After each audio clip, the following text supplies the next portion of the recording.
You ask Tiger to solve. This deals with linear equations with one unknown.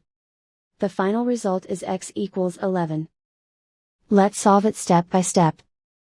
Simplify the expression. Group like terms. Simplify the arithmetic.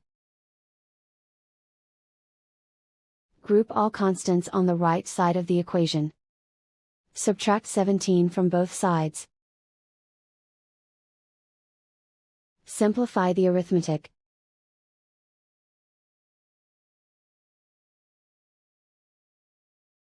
Isolate the x.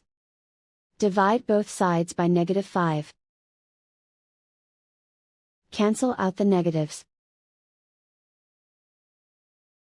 Simplify the fraction. Cancel out the negatives.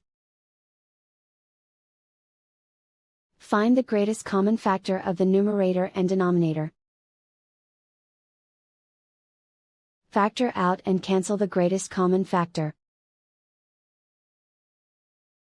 And so the final result is x equals 11.